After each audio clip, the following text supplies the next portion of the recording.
berpakaian serba putih. Terus ada anak perempuan juga berpakaian serba putih. Gue diajak tuh ke salah satu makom. Dapat mimpi sih enggak, cuman ya hanya sekedar berziarah. Ya, bicara kita silaturahmi. Ya. Intinya mah kita bersilaturahmi. Karena ziarah itu mengingatkan kita akan kematian.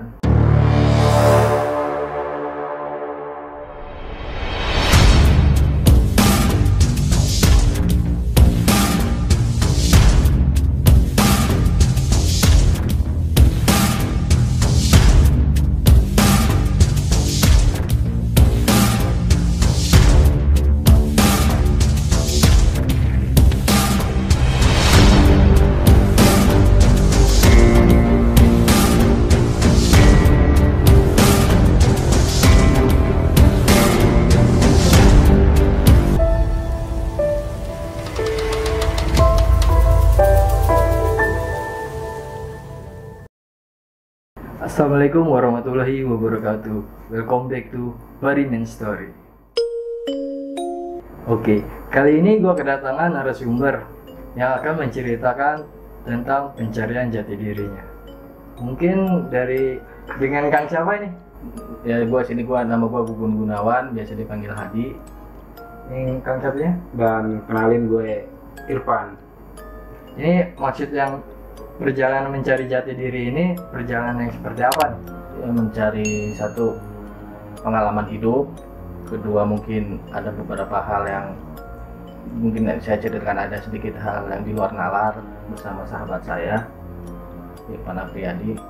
Jadi bisa diceritain dari awal mula pertemuannya Akang berdua nih. Ya gue bisa kenal sama Irfan ini awalnya dari sekolahan. Gue ke kamera. Awalnya kan gue sempet pesantren di Kampung Keroncong dekat kuburan Kelapa Kuning. Dia nanya nih, Bor, lu pesantren di mana? Gue dekat pesantren di Kelapa Kuning. Biasa kita sharing gitu sama dia nih. Deket. Ya akhirnya sampai sekarang. Itu jadi perjalanannya berdua aja nih. Ya, berdua. Jadi kayak biji peler nih. Ya mungkin kalau boleh dibilang ini sahabat sejati lah, sahabat karib. Oh, sahabat berjati. Ya, dan Gugun juga mungkin satu, dia juga mungkin sahabat gue juga.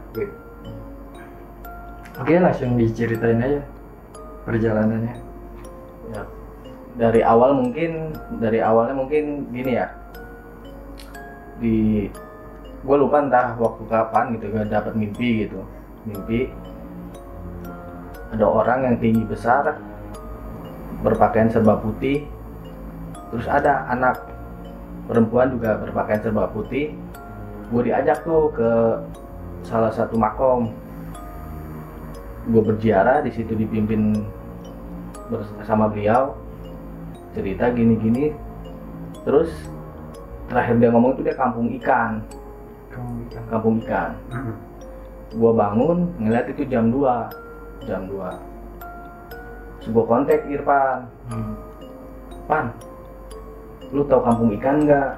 Akhirnya gua kesono. Enggak, itu kampung ikan itu di daerah mana?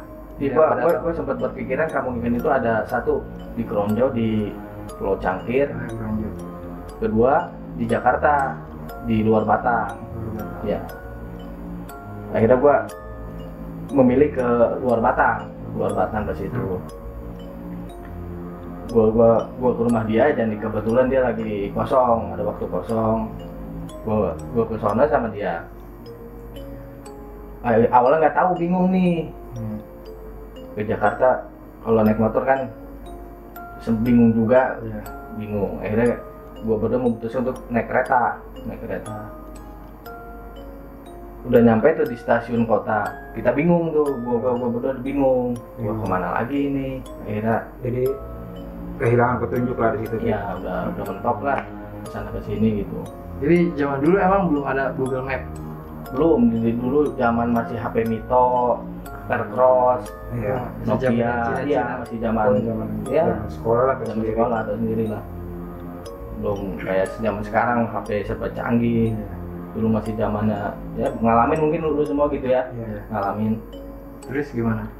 Gue nanya ke tukang bajai, ya Pak, tahu ini nggak makam Habib Hussein Nur Batang?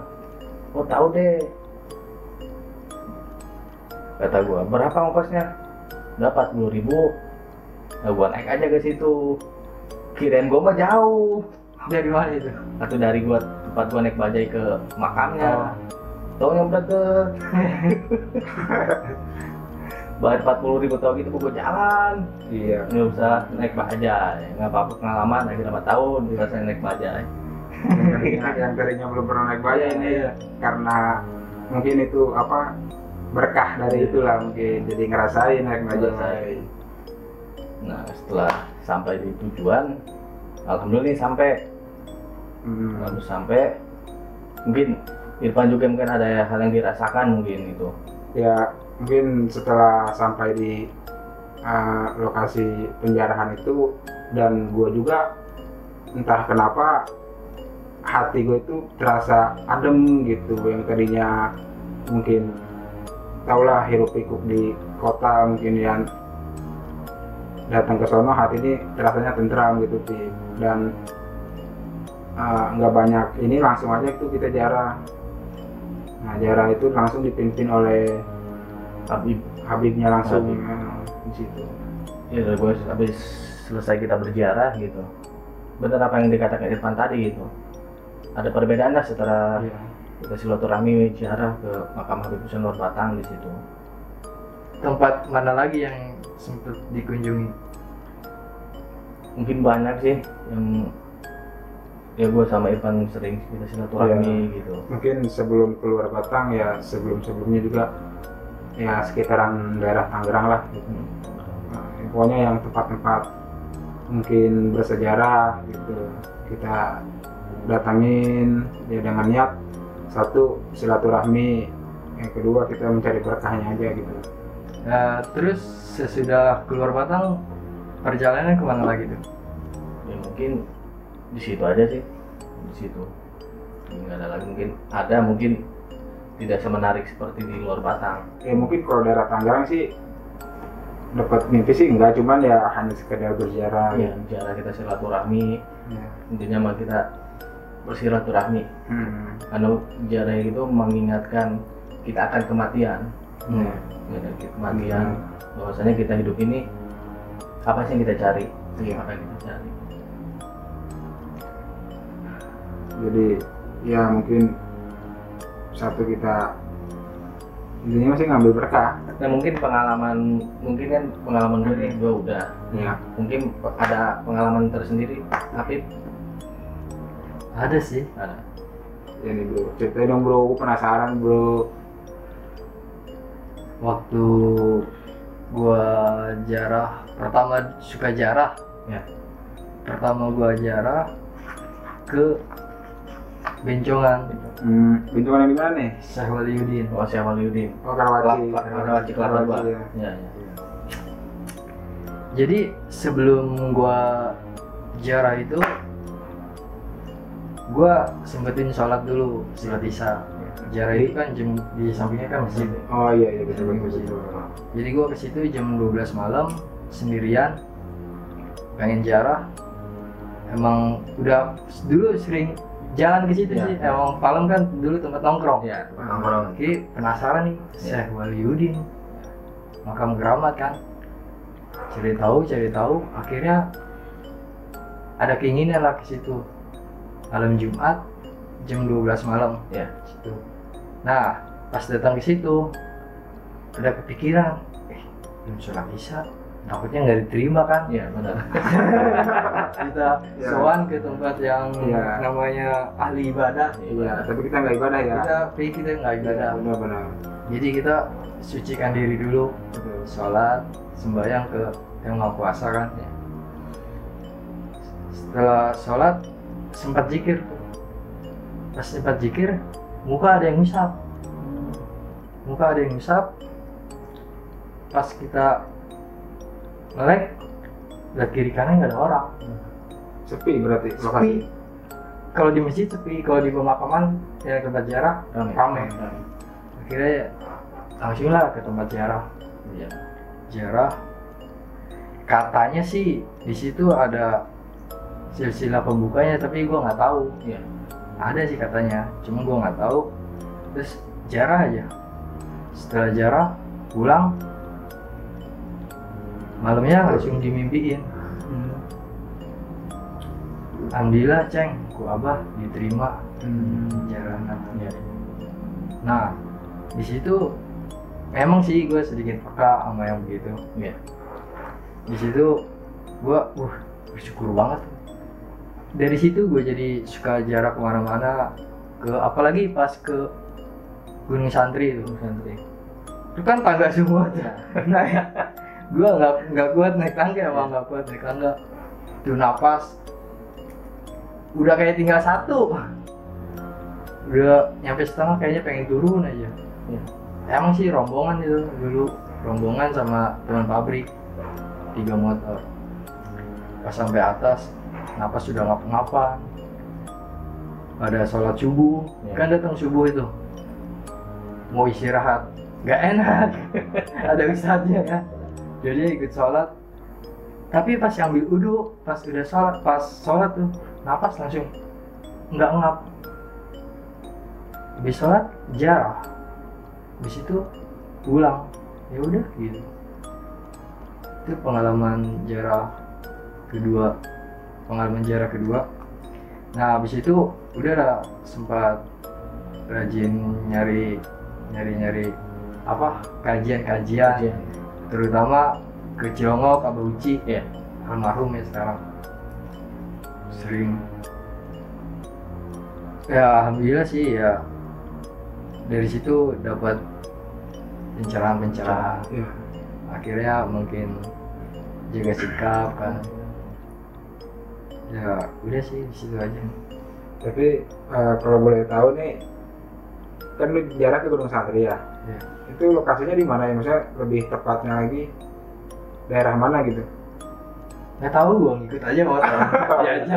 Oh, jadi Nggak, apa maksudnya mungkin diajak Daerah sama kan kalau teman-teman. mungkin kalau Bencongan, Tangerang, kalau Gunung Santri itu di Banten, daerah Banten. Pandeglang. Pandeglang. Iya, iya. Di Cilegon nggak sih? Wah, kalau gua pribadi sih gua belum pernah ke sono. Dekat Banten sih. Banten. Mungkin itu pengalaman Afid. Berwisata religi ya. Iya bisa lebih. Nah bro, terus gue juga penasaran nih sama lu nih. Lu kan sebagai Konten kreator. konten kreator lah ya, YouTuber lah bahasanya YouTuber.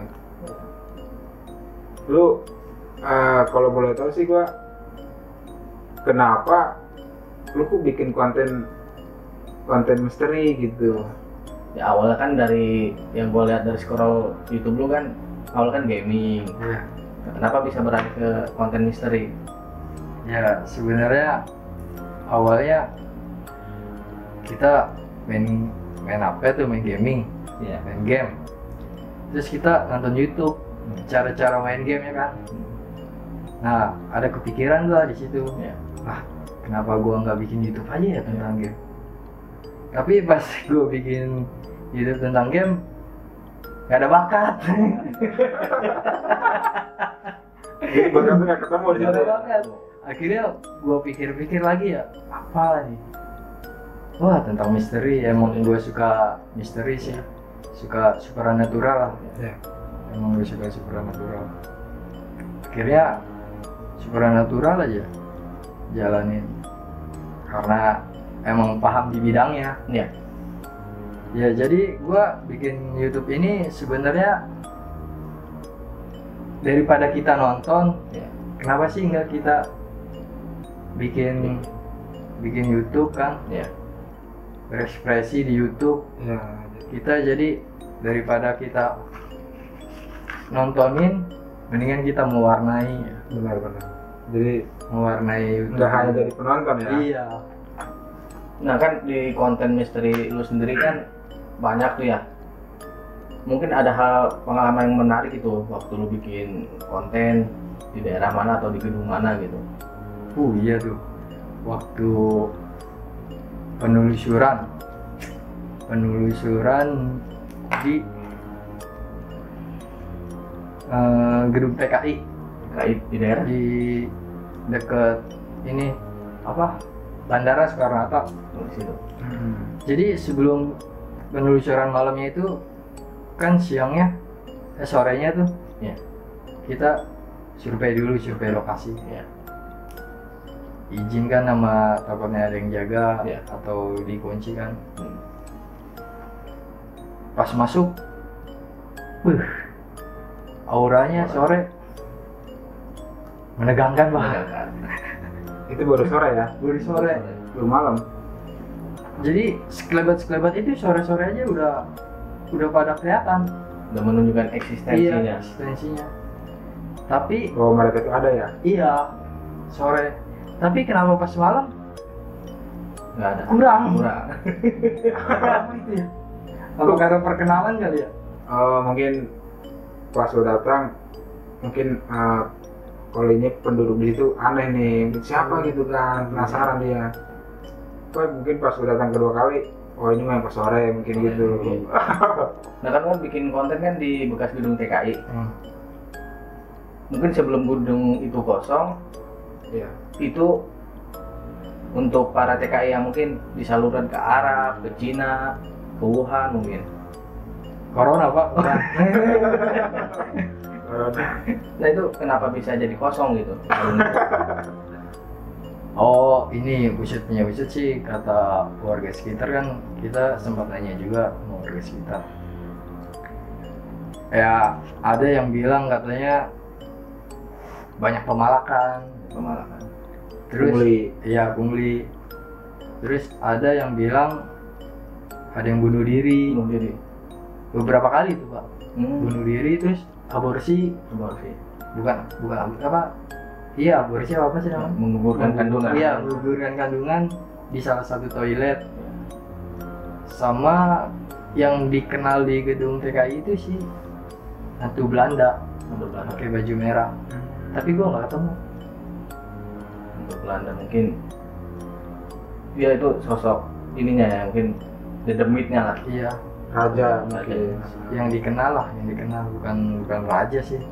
Dia yang sering menampakkan. Iya sering menampakkan. Jadi juga mau kepada warga. apa, memberikan wujud dia kepada warga mungkin. Iya. Dia bunuh diri karena apa? Depresi. Mungkin dia dihamili oleh laki-laki, terus Iya. laki-laki tidak bertanggung jawab, akhirnya dia bunuh diri. Nah, Abeb, lu sendiri kan sempat jadi mediator tuh. Mungkin bagi kita nih orang-orang awam gitu, Ya, seperti yang kita dan mungkin penonton juga. penonton lainnya mungkin. Di saat lu sendiri jadi mediator, yang lu rasakan itu apa? Oh iya. Ini sebenarnya banyak juga nih yang nanya nih. Yang dari tetangga, teman kerja di pabrik, Dan teman-teman saudara, subscriber gitu ya. ya teman-teman subscriber juga ada sih yang nanya. Nah, antara jadi mediator sama kesurupan itu beda pak. Beda. Ya, kalau kesurupan itu hilang kendali. Alam bawah sadar kita udah nggak bisa dia apain. Ya. Blank berarti ya. Blank aja kayak orang pingsan. Jadi dia udah nggak sadar lah, pingsan lah, tidur. Jadi tubuh kita itu Dikuasai oleh makhluk itu ya. Nah, Ya. buat yang kalau yang jadi mediator Ya. itu masih sadar, 50-50 lah. Tapi pernah gua waktu jadi mediator hampir full, masih 30% lah. Gua masih sadar 30%, ngedenger tapi gak bisa ngucap. Badan rasanya itu kaku, bukan kaku, gemeter, sama muka itu kayak kesemutan, semua badan sama mulut udah nggak bisa, udah bukan gua yang ituin, Jadi bukan lu lagi gitu ya. kayak gua lagi, cuman masih denger. Ya itulah perbedaan kesurupan sama mediator. Jadi masih, kalau mediator itu badan kita masih bisa terkendali kan. Iya, masih bisa. Kalau kita mau ngelawan bisa sih, sadar sendiri Sadar sendiri. bisa. Tanpa dikeluarin sama orang sih. Maksudnya tanpa dikeluarin sama orang juga bisa. Kalau kita punya keinginan, udah berarti gue pengen sadar, Iya. bisa. Tapi pas lu bikin konten mediasi seperti itu, lu pernah ngalamin nggak tiba-tiba temen lu kesurupan gitu, terus maksudnya secara tiba-tiba kesurupan gitu, jadi berdua gitu yang masuk? Enggak sih, Nggak ada. alhamdulillah nggak ada. Karena ya kita waktu ngadain mediasi itu memang ada orang di balik layar kita yang menjaga, yang membackup ya, yang membackup. Jadi istilahnya dipager lah gitu ya. Udah nih, jadi udah ceritanya sampai di sini. Ya. Oke, terima kasih. Ya. Kang Hedi. Siap. Kang Irwan. Semoga mudah-mudahan dari Story ini sebagai mengedukasi khususnya buat para subscriber gitu kan. Jadi ini buat halayak banyak gitu. Oke, mungkin hanya segini cerita-cerita tentang perjalanan dari Kang Hadi sama Kang Irfan. Cukup sekian. Sebelum kita berpisah, jangan lupa klik tombol subscribe, like, dan komen agar lu semua tidak ketinggalan video terbaru di Barimen Story. Oke, mungkin nanti gua akan bikin gebrakan baru ya di channel Barimen Story ini. Tunggu aja. Kalau penasaran, tonton terus di Barimen Story. Oke, assalamualaikum warahmatullahi wabarakatuh.